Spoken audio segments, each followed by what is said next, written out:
દોસ્તો મારી ગુજ્જુની મોજ ચેનલમાં આપનું સ્વાગત છે। આજના વિડીયોમાં આપણે વાત કરવા જઈ રહ્યા છીએ કે ઠાકોર ફેમિલીના ઘરે આજે આ શું થઈ ગયું, અચાનક શાનો ઝઘડો હતો અને શું મેટર હતી। બધા લોકો આજે ઘરે ભેગા થયા।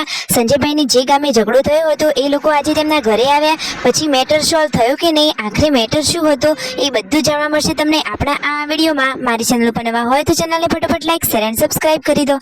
Full video in life of Thakor channel દોસ્તો ફૂલ વિડીયોની લિંક ડિસ્ક્રિપ્શનમાં મૂકેલી છે, ત્યાં જઈ તમે આખો વિડીયો વોચ કરી શકો છો। આવી ટૂંકી ટચુકડી લાઈવ લેટેસ્ટ ટ્રેન્ડિંગ માહિતી મેળવવા માટે કરી દો મારી ચેનલને ફટાફટ સબસ્ક્રાઇબ। તો ચાલો દોસ્તો વધારે રાહ ન જોતા આપણે વિડીયોની શરૂઆત કરી દઈએ છીએ। તમે વિડીયોમાં લાઈવ જોઈ રહ્યા છો કે ઠાકોર ફેમિલીના ઘરે બધા લોકો આજે કામકાજમાં લાગી ગયા છે અને જુઓ આજે તો વહુ રાણીને તેડવા માટે પરજાન આવવાની હતી તો જમવાનું રેડી કરવાનું હતું। તો આજે તો સંજયભાઈ રસોઈનું કામકાજ સંભાળી રહ્યા છે અને કાજલબેની બા લાડકા ભત્રીજા સાથે રમી રહ્યા છે। જુઓ મિતાસ તેમની સાથે કેવું સારી રીતે રમી રહ્યો છે અને તેમના મમ્મી કાજલબેન બધા લોકો અહીંયા મહેમાનોની રાહ જોઈને બેઠા છે।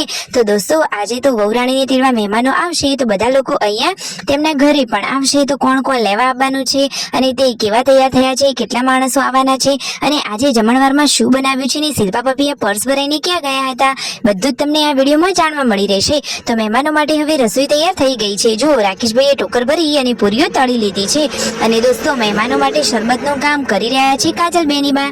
ઘરે આવ્યા હતા સબસ્ક્રાઈબરો તો સબસ્ક્રાઈબરોને પણ ઠંડુ પીણું કરાવ્યું અને જુઓ મિતાશ તો પાર્વતી ભાભી સાથે કેટલો સરસ રીતે રમી રહ્યો છે। જમવાનું રેડી થઈ ગયું છે તો મહેમાનોને જમવા બેસાડી દીધા છે। પછી તેમના ઘરના બધા જ લોકો જમવા માટે પહોંચી ગયા છે। તો વીયુએ તો હાથ ધોઈ લીધા છે, તેમના મમ્મી રાકેશભાઈ રણજીતભાઈ બધા જ લોકો આજે જમવા આવી ગયા છે। ઘરે આવ્યા હતા સબસ્ક્રાઈબરો અને દોસ્તો જે ગામના લોકો સાથે તેમને જે મેટર થયો હતો એ શું હતો ફાઇનલી જુઓ એ લોકો તેમના ઘરે આવ્યા અને મેટર સોલ્વ કર્યો। તો જુઓ દોસ્તો જે પ્રોબ્લેમ હતી એ એમની ભૂલ સ્વીકારી અને કહે છે કે અમે માફી માંગવા હવે તૈયાર છીએ। તો જુઓ સંજયભાઈની સાથે અન્યાય થયો હતો અને સંજયભાઈનો એમાં કોઈ જ વાંક ન હતો, એ તો એકદમ નિર્દોષ હતા અને ઈમાનદાર અને સત્યના માણસ છે।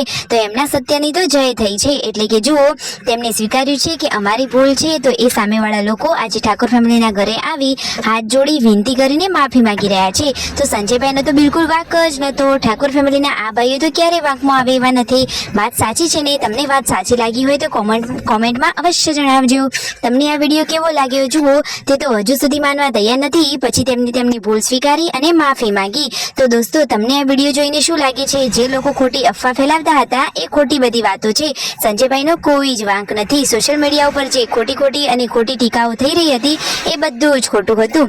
સંજયભાઈ એકદમ નિર્દોષ છે અને આજે તેમને સાબિત કરી લીધું છે। એ દિવસે ગામમાં લગ્નનો પ્રસંગ હતો તો તેઓ કોઈનો પ્રસંગ બગાડવા નહોતા માંગતા, એટલા માટે તેમને ત્યાં કશું જ કહ્યું નહીં, પરંતુ ફાઇનલી લગ્ન પૂરા થયા અને 2 દિવસ પછી જુઓ એ લોકો સામેથી જ તેમના ઘરે આવ્યા અને માફી માંગવા માટે તૈયાર થયા।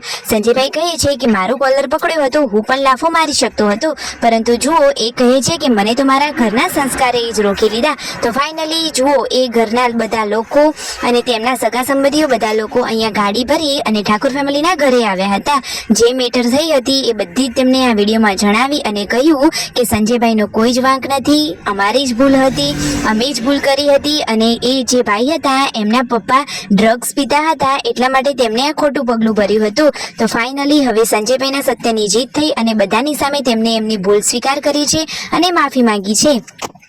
તો દોસ્તો તમે આ વિડીયોમાં જુઓ કે સંજયભાઈ છે તેમની સાથે એ દાદા છે અને એમની સાથે આ ભાઈ છે હાથ જોડી વિનંતી કરી અને તેઓ માફી માંગી રહ્યા છે। સંજયભાઈ કહે છે કોઈ મહેમાન તમારા ઘરે આવે, કોઈ નવા ગામમાં ગયા હોય તો એમની સાથે આવી ઇન્સલ્ટ તો ના જ કરવી જોઈએ। જુઓ સંજયભાઈએ બધાની સાથે આ સત્ય અને સાચી વાત કરી અને રાકેશભાઈ અને સંજયભાઈ આ વિડીયોમાં જણાવી રહ્યા છે કે જે થયું એ હવે ભૂલી જવાનું અને સત્યનો જય થયો। તો લાઈક શેર એન્ડ સબસ્ક્રાઇબ।